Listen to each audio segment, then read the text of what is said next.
오늘 저와 여러분에게 주시는 살아계신 하나님의 생명의 말씀은 룻기서 1장 1절로 5절에 있는 말씀입니다. 우리 한 음성으로 다 함께 봉독하도록 합니다. 사사들이 치리하던 때에 그 땅에 흉년이 드니라. 유다 베들레헴의 한 사람이 그의 아내와 두 아들을 데리고 모압 지방에 가서 거류하였는데 그 사람의 이름은 엘리멜렉이요 그의 아내의 이름은 나오미요 그의 두 아들의 이름은 말론과 기론이니 유다 베들레헴 에브랏 사람이더라. 그들이 모압 지방에 들어가서 거기 살더니 나오미의 남편 엘리멜렉이 죽고 나오미와 그의 두 아들이 남았으며 그들은 모압 여자 중에서 그들의 아내를 맞이하였는데 하나의 이름은 오르바요 하나의 이름은 룻이더라. 그들이 거기에 거주한 지 10년쯤에 말론과 기론 두 사람이 다 죽고 그 여인도 두 아들과 남편 뒤에 남았더라. 아멘. 오늘은 배려는 배려를 낳고 배려는 축복을 낳는다라고 하는 이런 의미의 말씀으로 함께 은혜를 나누려고 합니다. 오늘은 이 룻기서를 통해서 한 가족사를 다루면서 그 가족을 통하여 21세기 최첨단 과학의 시대를 살아가는 저와 여러분에게 어떤 의미의 말씀을 주는가, 이 한 가정을 조명하고 한 가정을 살펴보면서 우리에게 지금 이 시간 나에게 주시는 하나님의 메시지는 무엇인가 라고 하는 것을 찾으며 함께 은혜를 나누려고 합니다. 유대 땅 베들레헴의 엘리멜렉이라고 하는 가장과 그리고 아내인 나오미와 두 아들 말론과 기론이라고 하는 그 가정이 행복하게 평안하게 아주 단란하게 살았습니다. 그런데 그 가정에 위기가 찾아왔는데 그 위기라고 하는 것은 바로 그 베들레헴에 흉년이 들었다. 흉년이 들으면 우리 지금의 사람들은 흉년이 어떤 것인지 잘 몰라요.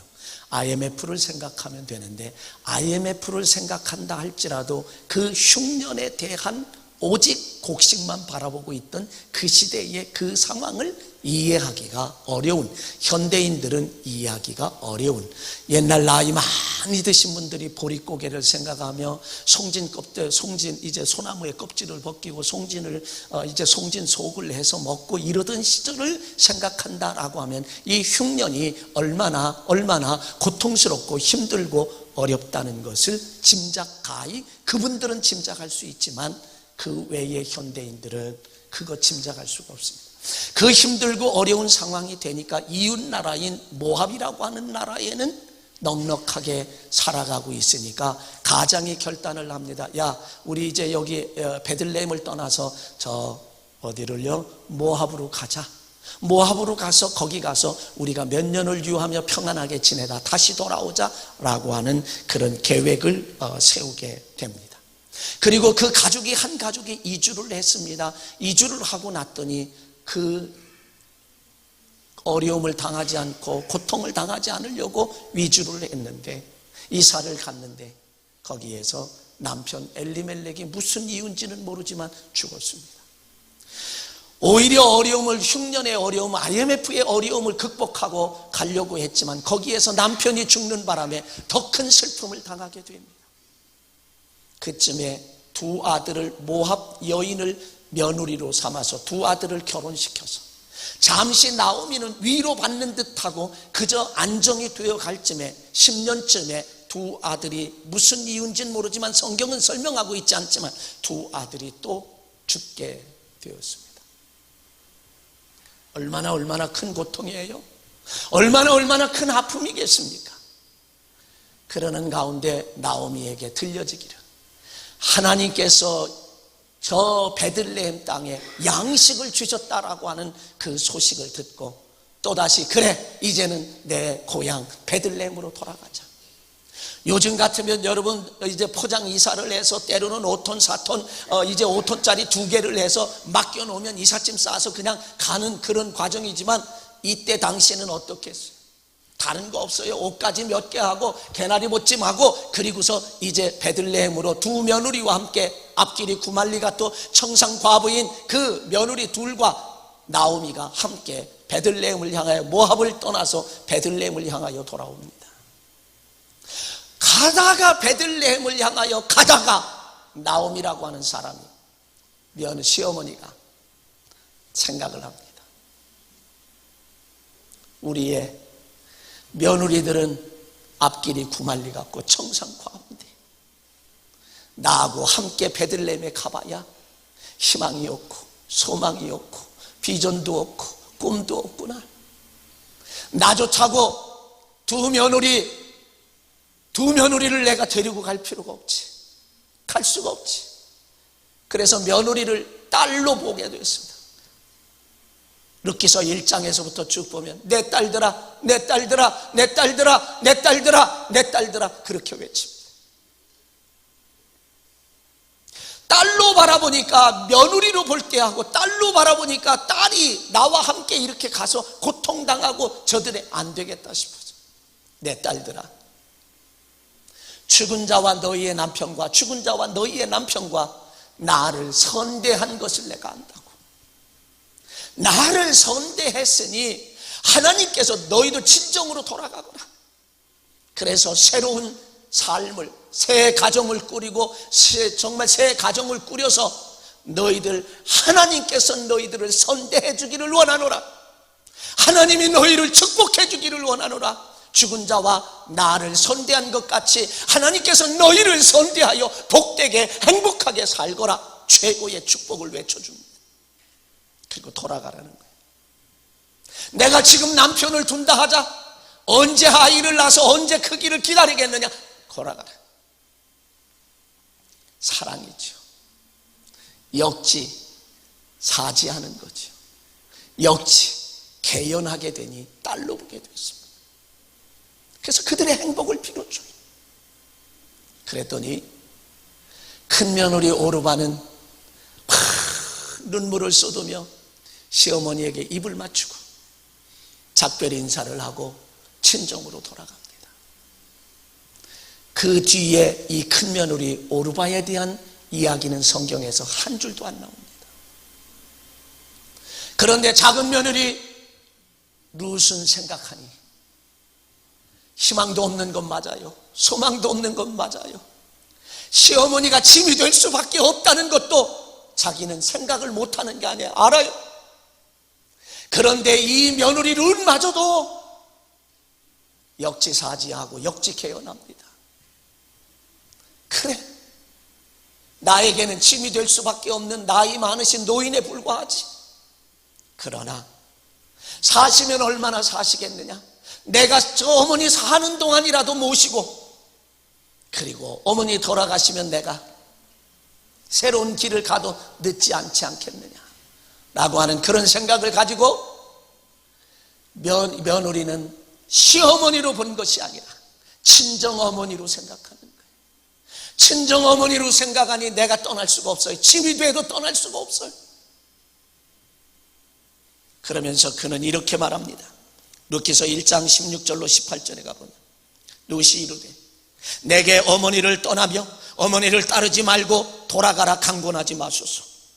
어머니께서 가시는 곳에 나도 가고 어머니께서 머무시는 곳에 나도 머물겠나이다. 어머니의 백성이 나의 백성이요 어머니의 하나님이 나의 하나님이 되시리니 어머니께서 죽으시는 곳에서 나도 죽어 거기 묻힐 것이라. 만일 내가 죽는 일 외에 어머니를 떠나면 여호와께서 내게 벌을 내리시고 더 내리시기를 원하나이다 하는지라. 나오미가 룻이 자기와 함께 가기로 굳게 결심함을 보고 그에게 말하기를 그쳤습니다. 이들은 드디어 베들레헴으로 돌아왔습니다. 베들레헴에 돌아오니 뭐가 있어요?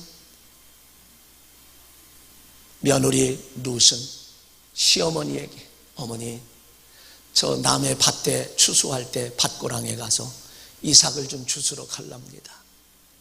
허락을 요청해. 그래 가거라. 그래서 허락을 받고 밭고랑에 가서 그리고 이삭을 줍습니다. 지금 추수해 나가는 중간에 그 밭고랑에서 여러분 우리나라 같으면 어림도 없었지요. 땅덩어리 좁은 땅에서 어림도 없지요. 근데 성경을 보시면은요 그들은 지금 추수해 나가는 그 골짜기에 밭고랑에서 이삭을 줍도록 허락했습니다. 그리고 밭에 우리는 왜 까치목이라고 해서 감나무 같은 데서 이렇게 과일나무에 하나씩 남겨놓는 것처럼 이스라엘 백성들은 밭 한 모퉁이를 남겨놔서 나그네들과 어려운 사람들이 그것을 가져다가 먹을 수 있도록 배려하는 그 모습을 성경에서 찾아볼 수 있습니다. 근데 그 밭이 누구의 밭이었느냐? 인격적인 사람이요, 믿음의 사람이요, 성경은 유력한 자라고 말합니다. 보아스, 기업 물을 자 보아스의 밭에 가서 이삭을 죽게 됩니다. 베들레헴이라고 하는 적은 지역에 소문이 바닥에 났습니다. 야, 저 모압의 나오미가 야 남편 잃고 두 아들 잃고 그냥 따라왔던 루시라고 하는 며느리가 이삭을 주워가며 지극정성으로 효성을 다하는구나. 소문이 바닥에 났습니다. 그러니 보아스가 밭에 일하는 사람들에게 어떻게 하나 하고 보러 왔다가 누굴까? 그러니까 나오미의 며느리입니다. 그에게 각종 배려를 하고 사랑을 베푼다. 너 떠나지 말고 여기에서 이삭을 주거라. 그리고 때가 되면 물도 여기에 마시고 그 일꾼들에게 사환들에게 이 룻을 건들지 말라고 이야기하고요. 그리고 밥도 같이 함께 먹고요. 함께 먹어라. 이것 먹어라.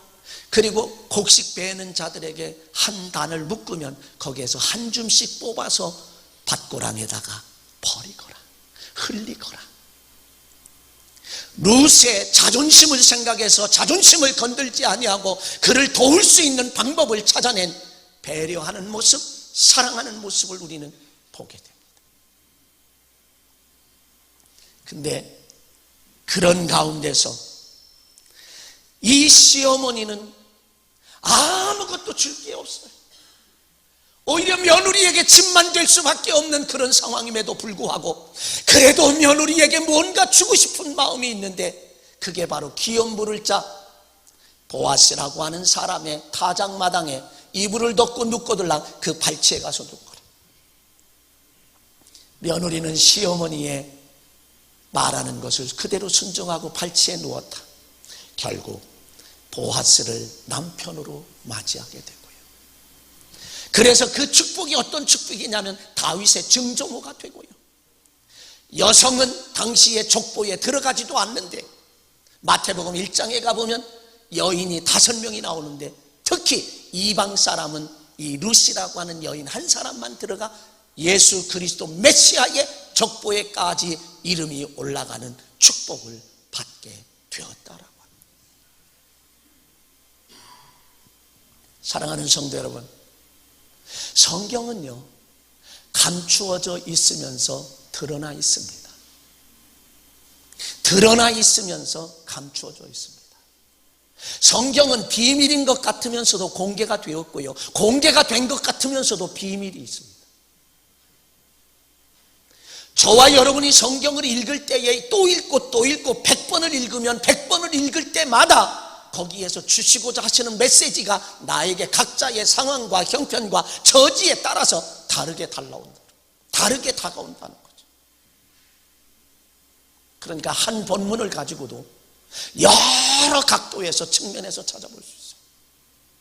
그래서 정말 어떤 면에서 한 가족사를 어느 관점에서 보느냐가 전혀 메시지가 달라지고요, 어느 각도에서 보느냐 달라지고요, 어느 측면에서 보느냐도 달라지고요, 어느 상황에서 보느냐도 달라져요. 팩트, 사실은 사실대로 보면서 그 안에 무수히 많은 메시지가 담겨 있다라고 하는 사실이에요. 저는 오늘 이 메시지, 오늘 본문의 말씀 속에서 3가지의 관점에서 잠깐 함께 생각하려고 합니다. 첫째의 관점은 이주라는 관점에서 볼 수 있어요. 이주, 다른 말로 이사. 어디에서요? 베들레헴에서 어디로요? 모압이라고 하는 거. 베들레헴은 어디냐면 베들레헴은 떡집이라는 거예요. 떡집. 그리고 이 떡집이라고 하는 것, 다른 말로 성경에서 떡이라고 하는 것은 무엇으로 우리에게 다가오느냐 하면 상징적으로 말씀입니다. 말씀이라고 하는 것은 또 어떤 것이냐? 요한복음 1장 1절에 태초에 말씀이 계셨는데 이 말씀은 하나님과 함께 하셨고 이 말씀은 곧 하나님이시라 그랬어요. 14절에 요한복음 1장 14절에 가보면 말씀이 육신이 되셨다. 인카네이션, 육체를 입고 오신 예수 그리스도를 말하고 있습니다. 베들레헴, 다른 말로요, 믿음이 있는 곳, 교회가 있는 곳, 하나님이 계신 곳. 하나님은 물론 안 계신 곳 없이 계세요. 무소부지하신 하나님이지만 상징적으로 보면 베들레헴은 말씀이 있는 곳, 하나님이 계신 곳, 예배가 있는 곳, 기도가 있는 곳, 찬송이 있는 곳, 신앙이 있는 곳이 바로 베들레헴이에요. 근데 이곳이 어렵다고 해서 어디로요? 모압, 이방 나라요, 우상을 숭배하는 나라요, 하나님이 없다라고 하는 얘기, 말씀이 없고 예배가 없고 신앙이 없는 그곳으로 육체적으로 고통스럽고 흉년 때문에 이주했다라고 하는 거예요. 이사했다라고 하는 거죠. 그랬을 때의 그 가정이 어떻게 됐는가를 우리는 압니다. 남편 죽었지요? 두 아들 죽었지요? 오히려 행복을 찾아갔지만, 행복을 찾아서 이사했지만 불행이라고 하는 것이 다가왔어요. 여러분, 사람들에게 있어서 최고의 스트레스는 뭔지 아세요? 배우자의 죽음입니다. 배우자와 사별하는 거예요. 행복을 위해서 모압으로 갔는데, 축복을 위해서 모압으로 갔는데, 어려움을 극복하고자 모압으로 갔는데 더 큰 어려움들이 왔다. 성경은 이렇게 말합니다. 잠언 16장 1절에 가보면 마음의 경영은 사람에게 있어도 이제 마음의 응답, 말의 응답은 하나님께로서 난다. 마음에 경영하는 것, 계획하는 것은 사람에게 있어도 그 말을 응답하시는 분은 하나님이시다. 9절에 있는 말씀에 가보면 사람이 자기의 길을 계획할다 할지라도 그 걸음을 인도하시는 분은 하나님이시다. 내가 99.9% 완벽한 계획을 세웠다 할지라도 하나님께서 그것을 응답하지 아니하시면, 하나님께서 그 걸음을 인도하지 아니하시면, 하나님께서 그 계획을 이루어주지 아니하시면 모든 게 다 허사가, 모든 것은 다 하나님이 가지고 계시다. 로마서 11장 36절에 이는 만물이 주에게서 오고 만물이 주에게서 온다는 거예요. 그러므로 그리스도인들은 이사를 잘해야 합니다. 이주를 잘해야 한다는 거예요. 내가 100평짜리 맨션 아파트로 이사 갔다. 축복입니다. 그런데 그곳에 이사 가서 예배의 생활이 더 충실하고 신앙생활이 더 튼튼해지고 기도의 삶이 더 튼튼해진다고 하면 이사 잘한 겁니다. 그런데 100평의 아파트로 이사를 했다라고 가정이 되는 때 예배에 드리는 시간이 점점 줄어들고 기도하는 시간, 찬송하는 시간이 줄어든다면 잘못된 이사입니다. 그는 베들레헴에서 모압으로 간 것에 불과해요.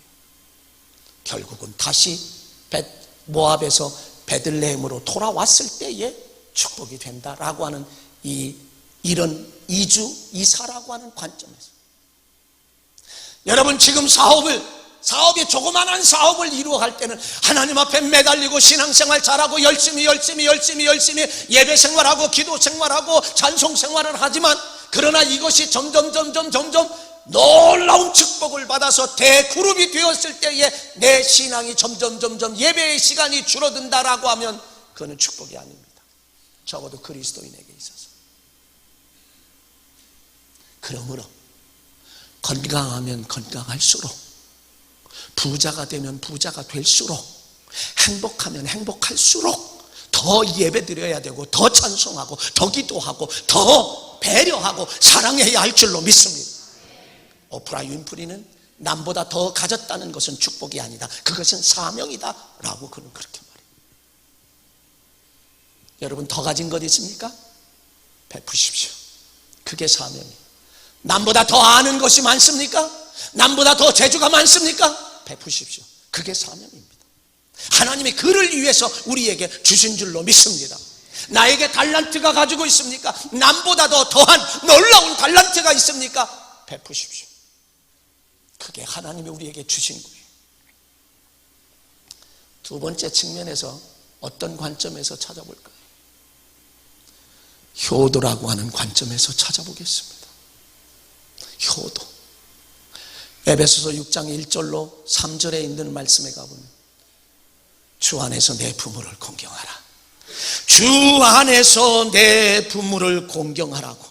너희의 부모에게 순종하라. 이것이 옳으니라. 내 아버지와 어머니를 공경하라. 이것이 약속 있는 첫 계명이니 이로써 내가 잘되고 땅에서 장수하리라. 여러분, 잘되는 것이 축복인 줄로 믿습니다. 뭐 할 때요? 부모를 공경하고 부모에게 효도할 때에, 효성을 다할 때에 하나님께서는 땅에서 잘되는 형통한 축복을 주신다라고 분명히 약속하셨고요. 잠언에 가보면요, 부모를 업신여기고 부모에게 잘못하는 사람들은 까마귀에게 눈이 쪼일 것이라고 말했고요, 그는 돌을 때려서 죽여버리라고까지 성경은 말하고 있습니다. 부모님들의, 나이 드신 부모님들에 대해서 함부로 하지 마십시오. 나도 내일 모레는 그 나이가 될 수밖에 없어요. 한 얘기 또 하고 한 얘기 또 하고 한 얘기 또 한다고 해서 짜증내지 마십시오. 나이가 들면 대화하고 싶은 마음이 노인들에게는 많이 있어요. 그래서 한 얘기 또 해도 예 그래요, 한 얘기 또 해도 예 그래요. 이게 다른 게 효도가 아니에요. 다른 게 효성이 아니에요. 먹을 것 하나 있으면 그저 하나 들어다가 드세요. 챙겨드릴 수 있는. 왜? 우리 부모님이 바로 나에게 어릴 때 그렇게 했으니까. 이거 먹거라, 이거 먹거라. 안 먹으면 그냥 한 숟갈만 먹어라, 한 숟갈만 먹어라 쫓아다녔는데, 나도 그 나이가 내일 모레면 된다는 거예요. 여러분, 장수하는 것 축복입니다. 요즘에 여러분 건강식품 얼마나 많이 먹습니까? 무진장이 먹잖아요. 그런데 부모를 공경하는 사람에겐 땅에서 잘되고 장수하는 축복이 우리에게 주어진다라고. 효도라고 하는 관점에서 오늘 이 말씀을 우리는 살펴볼 수 있다는 거예요. 희망도 없고 꿈도 없고 집만 될 수밖에 없는 시어머니 나오미를 지극정성으로 이삭을 주워가면서, 오늘날로 이야기하면 구걸을 하면서라도, 구걸을 하며 거지 노릇하면서라도 그 시어머니를 지극정성으로 모셨을 때에 다윗의 증조모가 됐고 예수 그리스도의 메시아에 탄생하는 그 족보에 오르는 자가 되었고, 더 나아가서 보아스라고 하는 멋진 남편을 맞이하게, 결혼하게 되어서 멋진 인생을 살아가는 그 모습입니다. 희망이 없는 시어머니인 줄 알았더니 이렇게 멋진 남편을 맞이할 수 있도록, 성경의 그 뒤에는 어떻게 다루고 있지 않지만 그 룻이 그 시어머니를 외면했겠습니까? 평생을 그렇게 효성하며 잘 모셨을 것이다. 추측이 가능하지 않습니까? 세 번째 관점에서 보겠습니다. 배려라고 하는 관점, 다른 말로 사랑이라고 하는 관점에서 이제 이것을 한번 보면은요, 제가 배려라고 하는 말을요 네이버에 물어봤어요. 그랬더니 뭐라고 말하냐, 도와주거나 보살펴주려고 마음을 씀. 그래서 다음에 물어봤어요.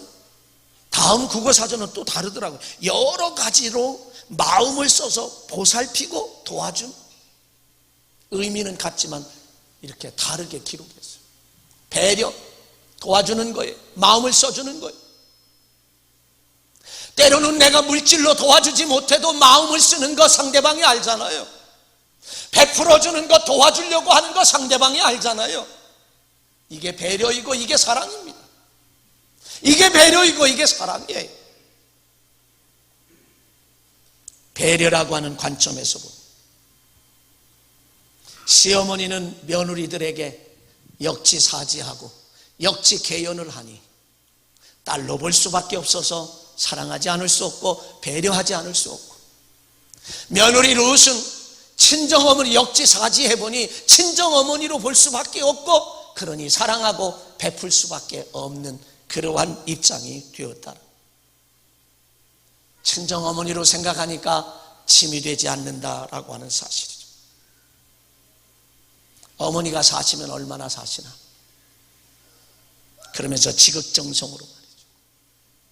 그래서 결국 시어머니는 며느리를 배려하고 또 며느리를 배려했더니 며느리는 시어머니를 배려하고 사랑하고, 또다시 시어머니 희망이 없는 집만 될 수밖에 없는 것 같았던 그 나오미 시어머니는 또다시 며느리를 배려해서 보아스를 만나게 해주시는 그 놀라운 축복이. 그래서 배려는 배려를 낳고 배려는 축복을 낳는다. 아멘. 한번 같이 합시다. 배려는 배려를 낳고 배려는 축복을 낳는다. 아멘. 이것은 오늘 21세기 최첨단 과학의 시대를 살아가는 오늘의 시대에도 이와 같은 역사는 계속해서 일어나는 줄 믿습니다. 저는 오늘 영화 한 편을 소개하려고 해요. 2008년도에 나왔나요? 영화 파이어 프루프, 51분 정도 되는 영화예요. 저 미국의 조지아주 알바니시 쇼우드 교회에서 500명 모이는 교회에서 50만 불, 오늘 계산하면 5억 6천만 원을 드렸고요. 스텝들이 1200명 다 교인들이 자원했고요. 배우들도 유명한 배우 쓰지 않았습니다. 교인들이 다 배우를 하고요. 지난주에 여러분들에게 알려드렸던 믿음의 승부라고 하는 영화도 거기에서 만들어냈는데, 그 교회에서 문화 콘텐츠를 가지고 만들어낸 영화예요. 여기에는 소방대장이 있습니다. 갤럽이라고 하는 소방대장. 그리고 그 아내는 병원의 행정관으로 지나고 있습니다. 결혼 7년 차의 부부입니다. 이 남편인 갤럽은 소방대장으로서 불구덩이 속에도 들어가서 남의 목숨을 건지고 구원하는데, 그 목숨을 건지는 일에 자기의 목숨을 다 겁니다. 그런데 7년 차에 가정은 위기가 다가왔어요. 피곤합니다. 피곤에 찌들었습니다. 가정에 아침에 돌아오면 아내는 우리처럼 밥을 그냥 된장국도 끓이고 뭐 반찬도 하고 밥도 하고 이렇게 복잡하게 먹는 게 아니잖아요. 그 사람들은 그저 우유에다가 뭘 부어서 그리고 그걸 떠먹고, 이것이 아침이에요. 토스트 하나 구워서 먹고 이러는 게 아침이에요. 아침에 퇴근한 남편이 설거지는 잔뜩 쌓여 있고, 자기가 먹으려고 보니까 우유 하나도 없고, 그러니 아내에게 도대체 내가 먹을 수 있는 것 좀 해주면 안 되냐? 이것 좀 남겨놓으면 안 되냐? 이것 좀 사다 놓으면 안 되냐? 자기 피곤함에 찌든 사람들이 그저 짜증을 내고 성질을 내고 화를 내고 소리를 지르고, 아내는 나는 놀고 앉아 있느냐고, 당신이 좀 갖다 사놓으면 안 되겠냐고, 자기 중심적인 극도의 이기주의예요. 여러분, 대한민국의 문제가 뭔지 압니까? 집단적인 이기주의예요. 또한 개인적인 이기주의가 팽배해서 아내 어떻게 됐든지, 남편이 어떻게 됐든지 나만.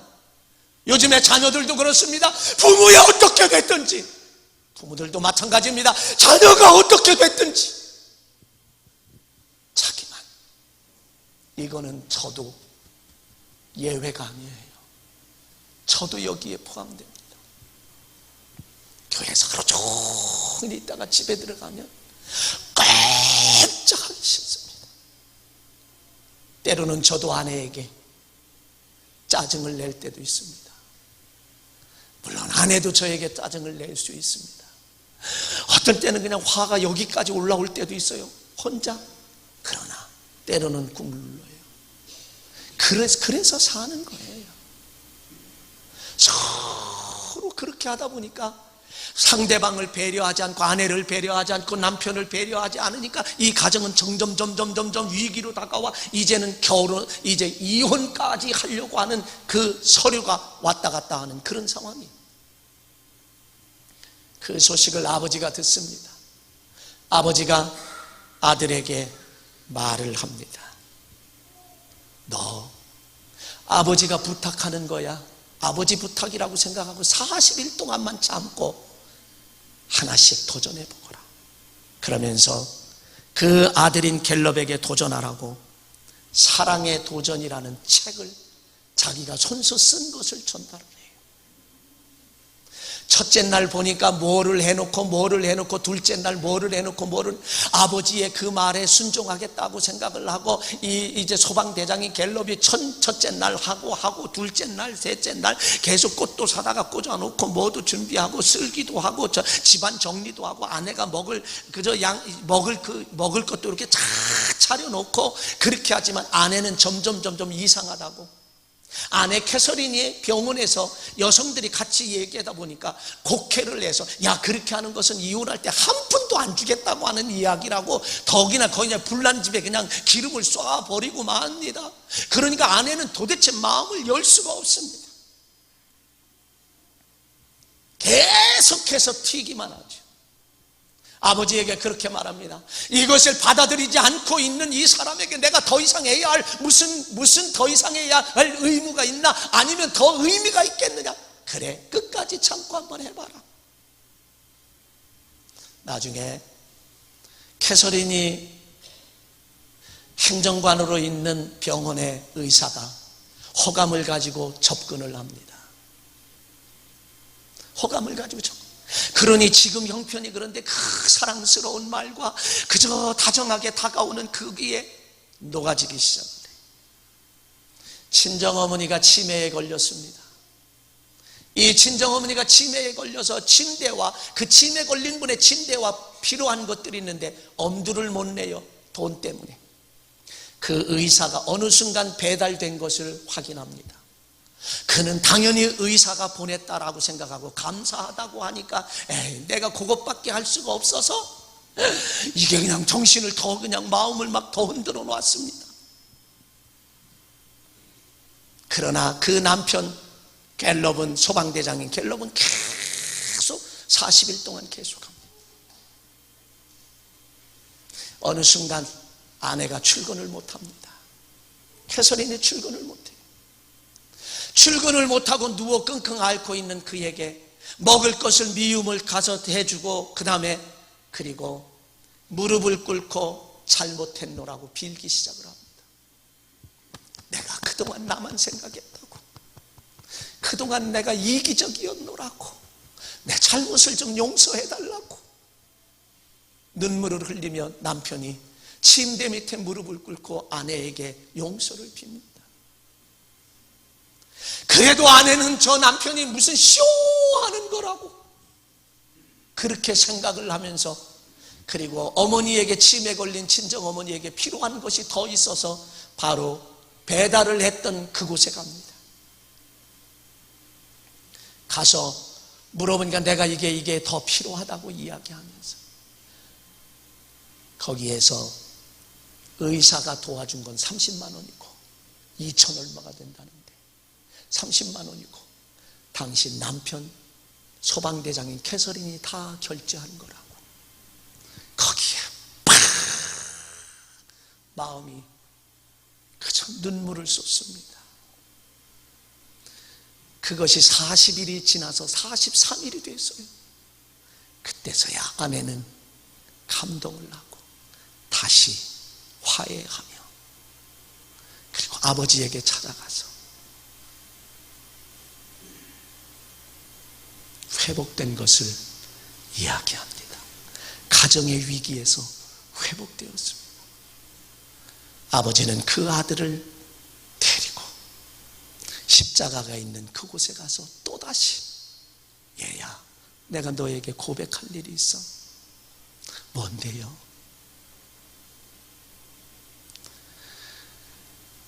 이 사랑의 도전은 40일 동안 하는 이 도전은 내가 한 게 아니야. 내가 썼지만 내가 한 게 아니야. 너의 엄마가 나에게 한 거야. 아들이 깜짝 놀랍니다. 엄마를 미워하고 이게 사이가 벌어졌었거든. 그 소리를 듣자마자 자기의 엄마에게 쫓아가서 끌어안고 잘못했다고 미안하다고 가정이 회복되고요. 그리고 나중에는 진짜 셔우드 교회의 목사님을 통해 제 결혼식을 그 자리에서 하면서 해피엔딩으로 끝나는 내용이 바로 이 영화예요. 51분 동안 있는 영화예요. 사랑하는 성도 여러분, 수많은 부부들을 이혼 위기에서 구한 한 교회에서 만든 최고의 기독교 영화. 결혼을 지키기 위해서 40일간 여정 위기의 결혼을 구호하기 위해서 소방관들은 절대로 파트너를 혼자 두지 말라고. 부부도 혼자 있으면 안 된다고. 삶을 바꿔주느냐. 사랑하는 성도 여러분, 가정은 돈으로 지키는 것이 아닙니다. 상대방을 배려하고 사랑으로 지키는 것입니다. 사랑은 돈으로 살 수가 없습니다. 사랑은 사랑만으로 살 수가 있고 사랑은 배려함으로 살 수가 있다라고. 가정을 사랑으로 지키시기 바랍니다. 부부간의 배려로 결혼을 지키시기 바랍니다. 그 길만이 오늘 메시지를 통해서 주신 배려를 낳고 배려는 축복을 낳는다는. 그러므로 오늘도 사랑하며 첫째도 사랑, 둘째도 사랑, 셋째도 사랑, 처음도 사랑, 끝도 사랑, 시작도 사랑, 마지막도 사랑. 사랑과 배려만이 가정을 지키고 부부를 지키고 믿음을 지키고 신앙을 지킬 수 있는 줄 믿습니다. 적어도 주 안의 공동체에 나오시는 저와 여러분 모두가 다 배려하는 마음과 사랑하는 마음으로 가정을 지키고 부부를 지켜나가며 승리하며 행복한 가정, 정말 신나는 삶을 살아가실 수 있기를 주의 이름으로 간절히 축원합니다. 축원합니다. 축원합니다. 기도하겠습니다.